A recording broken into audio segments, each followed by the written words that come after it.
you doing? This is Ivan from Bitesize Wisdom for Busy People, and I just want to thank you for joining me today. And today I'd like to share some more ideas to help you on your journey of self-development. Today our topic is on attention and the 3 levels or qualities of attention. And the reason that this is important is because attention is one of the greatest tools that we're going to use for self-knowledge. If you have seen a few of my videos before, you will realize that I'm always talking about self-observation and the importance of self-observation, which means just in the moment to moment of your experience, being objectively aware of what you're thinking, sensing, and feeling. So this requires that you learn to first locate yourself in time and space, which means bringing awareness to the sensation of your body, because this grounds your attention and brings you to the present. And then once you're able to keep the attention grounded in your body, then you're in a better position to observe whatever is going on in your inner space, and that way it'll be more an objective observation.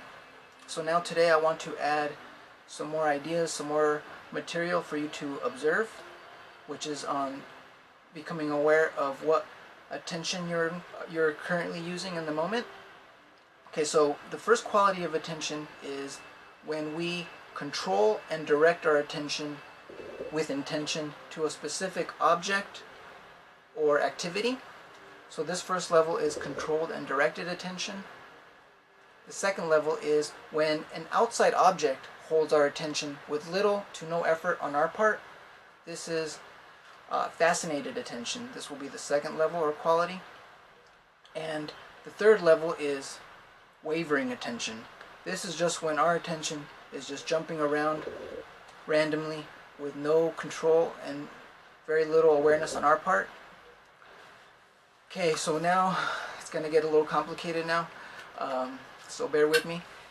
So first I want to give you a basic schematic of our human organism. So our human organism consists of 3 major centers. Our first center is our brain, our intellectual center. Our second center is our heart, our emotional center. Our third center is a combination that we'll call the instinctive moving center. So this entails all our internal organs, our digestion, the circulation of our blood, etc. And the moving part is our motor skills. So being able to move in time and space with our bodies. So those are the 3 centers. So why is this important? Because the 3 levels of attention deal with the 3 centers. So whenever we are controlling and directing our attention to a specific object or activity, we are using our intellectual center mainly. When our attention is held by an outside object, that's the second level, fascinated attention. And the third level is the wavering attention, which is using our instinctive moving part. And now I'm going to give you some more information that makes it even more complicated. So each center can also be further divided into having its own intellectual, emotional, and instinctive moving parts or aspects. And to make this explanation clear, I want to give you some practical examples. So with our intellectual center, I want to give you an example of when we're controlling and directing our attention, but we're also utilizing the emotional aspect of the intellectual center, and it's using that particular energy.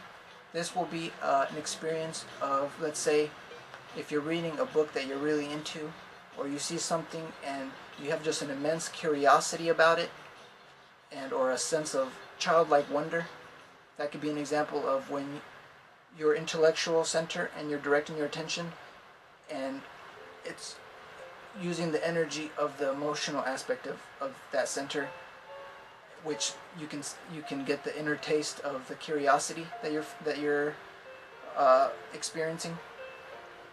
Another example I want to share with you is with the moving aspect of the emotional center. This can be felt when we're experiencing boredom and our emotional center is just kind of jumping back and forth, moving back and forth between deciding whether it likes something or doesn't like something. Because each center can also be divided by its positive and negative half. So you can say that each center has a positive aspect and a negative aspect. The positive aspect for the intellectual center is yes and no, our ability to say yes and no with our intellect. And for our emotional center, it's like and dislike.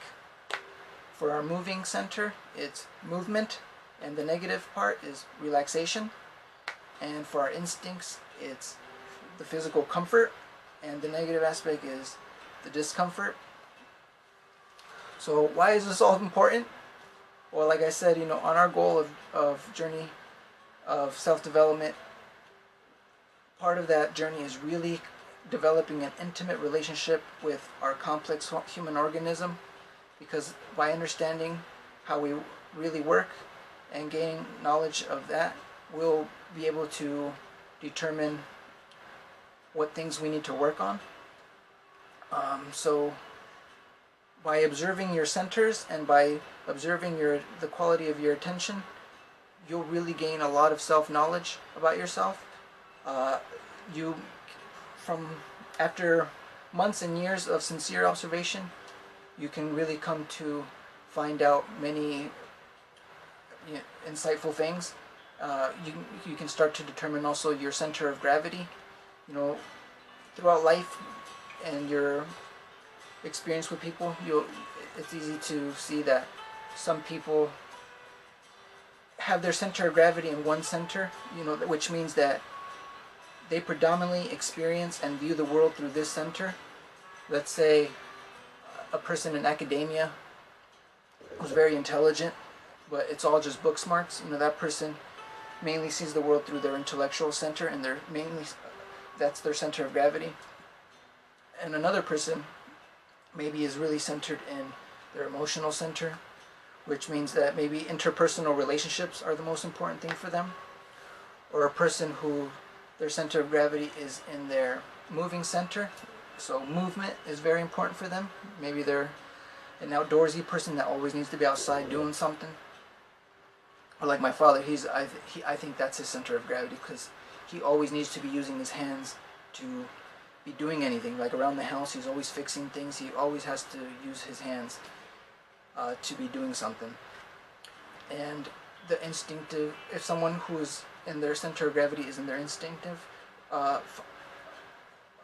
part, they will value just the physical comfort of their body. They'll gravitate towards activities or things that make the body feel good. So maybe like food is a big one.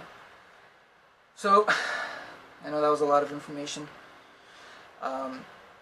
So all these are things, as you learn to observe yourself in the moment, you can start to observe all these things, not only your thoughts, feelings, bodily sensation, but start to see how the working of your centers, and then observing how your attention works in the moment and how it's connected to these centers and the experiences that evokes and that you experience.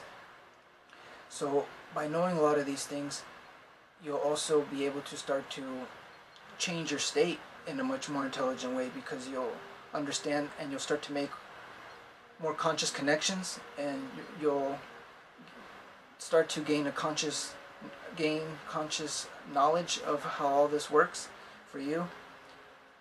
And another valuable thing that you'll learn is that, so I said, a lot of us will find out that our center of gravity is in one center. So on our journey for self-development is that we want to become well-rounded. So we want to become a balanced human being. So then you can see that maybe your emotions, you need to learn how to feel more, because you see that. Another thing that I want to mention now is that we want to become balanced, because what you'll find is that sometimes our centers are not working properly because they are trying to do the work for another center. So, and to give you an example on that is, let's say we're doing a math test, but I'm in the mood of feeling really sentimental, so my attention is being dominated by working through the emotional part of my emotional center, but I am trying to use my attention to do this test, then that will be the wrong use of my energy, because my emotional center will be trying to do the work of where I should be employing my intellect. Or if I'm trying to communicate with someone and they're pouring their heart out and I'm just stuck in my head, I need to learn to drop down and be able to use the energy of my heart to be able to have empathy and to be able to relate to this person. So all that stuff is very important to understand. So I hope you enjoyed that video, guys. I know it's a lot to take in. I hope I didn't leave anything out that I wanted to mention. And just further down the line, I'll be expanding on all those subjects, and also I will give you some more material and exercise on learning how to expand and strengthen our attention, and how to utilize our attention in different ways for our personal growth. So if you enjoy my content, guys, make sure to subscribe, please, and share with anyone who might find this useful. And make sure to hit that little notification bell so that when I upload new videos, you'll be the first to know. And other than that, guys, I hope you enjoyed that. I know it was a lot to take in if this is not something that you're familiar with, all these ideas, but they can be transforming once you start to go down that rabbit hole. And please don't ever believe anything that I share on my channel. Verify everything for yourself through your own experiences, because once you verify for yourself, then it can become your own understanding. That's my goal, is to help you stand on your own 2 feet and give you some tools that you can utilize on your journey so that you can self-develop. Alright, guys, take care. Peace.